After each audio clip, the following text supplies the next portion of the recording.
see, that's the thing. Like, Orientalism is so fluid like that, Yep. and especially the American variety of Orientalism is that it's like everything else. It's a buffet where the world is just, you take these details, like, oh, here's this Persian word, here's this Arabic word, let's take some Mongolian throat singing, let's throw that in with some, like, these Bedouin clothing, and like, it's just pure capital O Oriental. Yep. It's just pure Orient, and that's why this movie is like, it's dripping in it. Like, it was interesting. I mean, it by taking out this sort of explicitly, okay, so in a movie like this or a text like this, you're tempted to do the thing.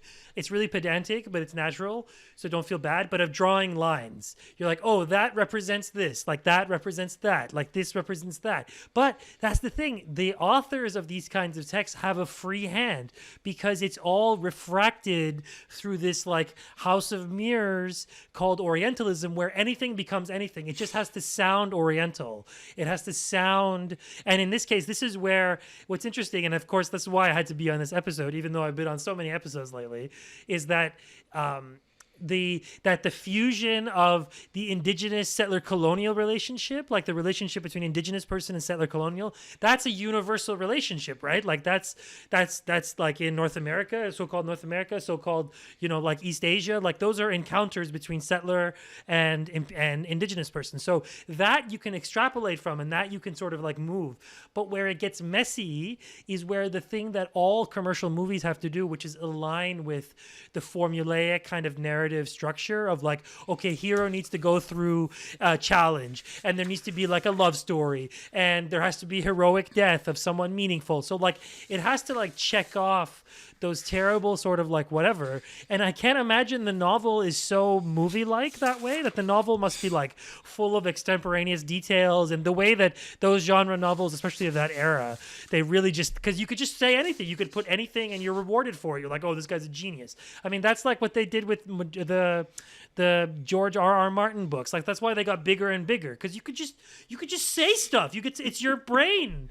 You get to make it all up. It's fiction, right? It's your imagination. It's crazy how it works. Yeah, like you could just let it run wild. So there is those things, but when it's run wild and it's only Orientalism, like it's just huffing and puffing its own Orientalist like origins, you get a text like Dune, where it's so nakedly Islamic, like it's just like this mishmash of like Islamic things because they sound Islamic, and like that's the strange thing. And so he did identify as an anti-imperialist, is what you were saying, though. I'm surprised to hear that, honestly, but I don't know enough.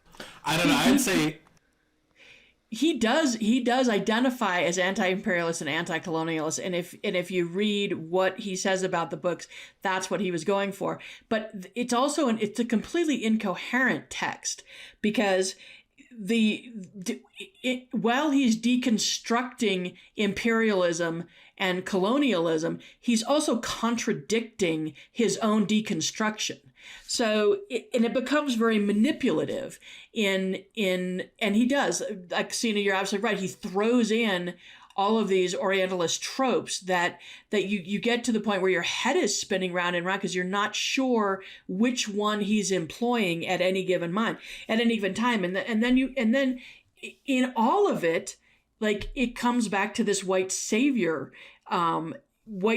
myth, which we all know because it's with, as you said, with every single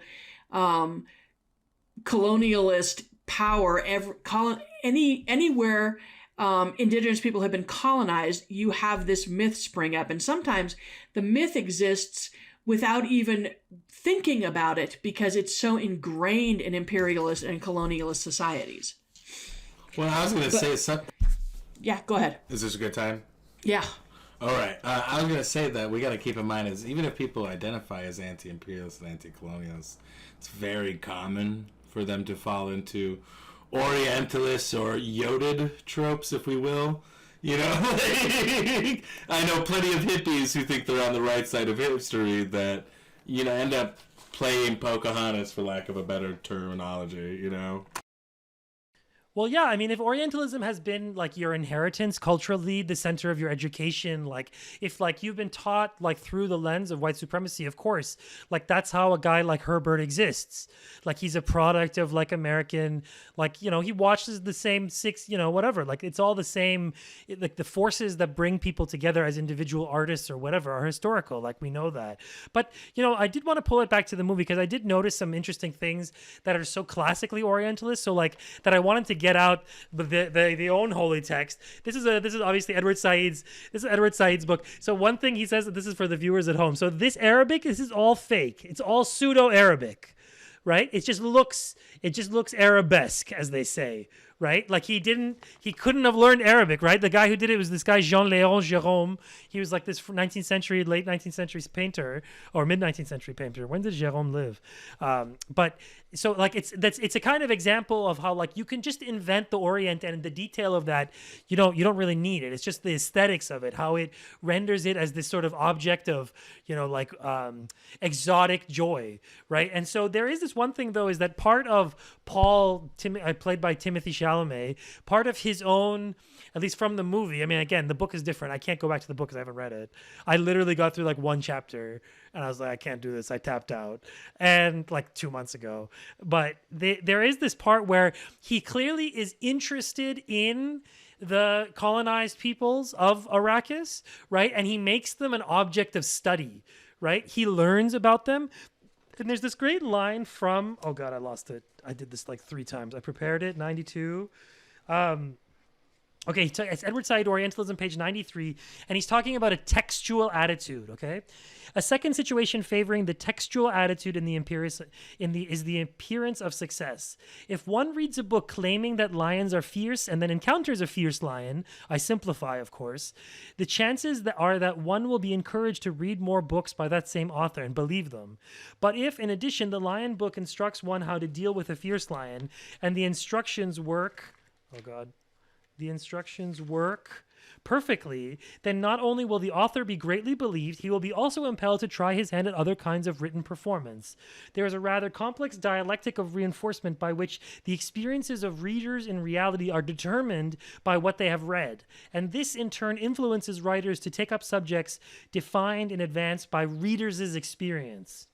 So a book, I'll finish it here. A book on how to handle a fierce lion might then cause a series of books to be produced on such subjects as the fierceness of lions, the origins of fierceness, or and so forth. Similarly, as the focus of the text centers more narrowly on the subject, no longer lions but their fierceness, we might expect that the ways by which it is recommended that a lion's fierceness be handled will actually increase its fierceness, force it to be fierce, since this is what it is, and that is what in essence we know or can only know about it.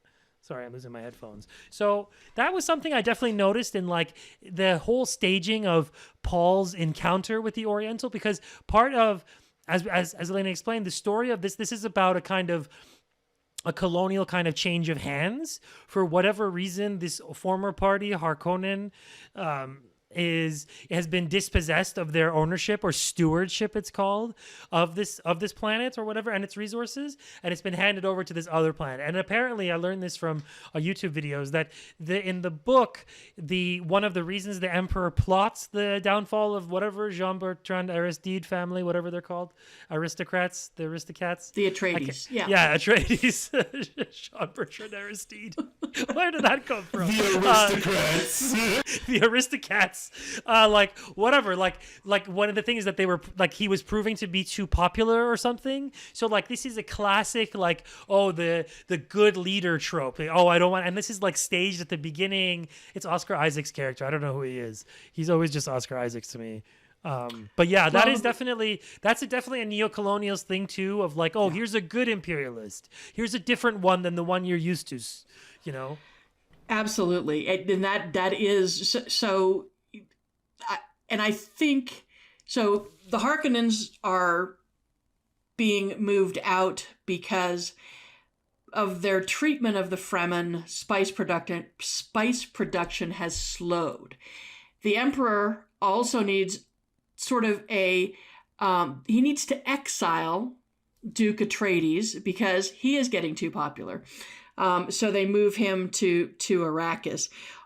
Also, if you look at Baron Harkonnen, which particularly in the Lynch version, but in this one as well, to me he represents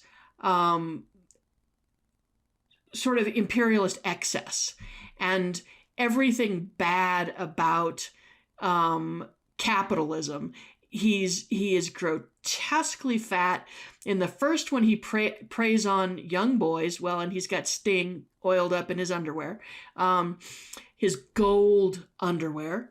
But he always seems to be vampiric in a way. He's drawing life essence from, if it's small animals or young boys.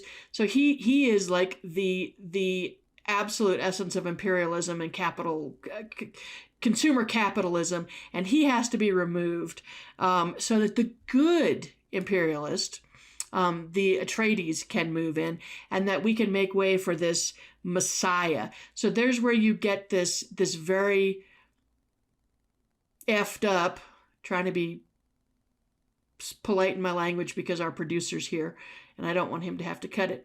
But you have this really messed up view of colonialism. There actually are good colonial governments, or good colonial powers versus bad colonial powers. And this one brings with it a Messiah who's going to save the Fremen. And so it's this idea that Paul is going to go native. And again, you have this all, this is like Dances with Wolves. This is like Lawrence of Arabia. This is, he's going native, right? He even goes native to the extent where the Fremen, and this was something that really bothered me too in the books and the movies, the Fremen, because they breathe in the spice and they're around the spice so much, their eyes turn blue, which is like this ideal of the indigenous people, that their eyes would be blue. And that bothered me in the books. It bothered me in the first movie. It bothers me in this because it's this idea that that's what they aspire to. So it's got this white supremacy along with this idea of only colonialists can save people from colonialism.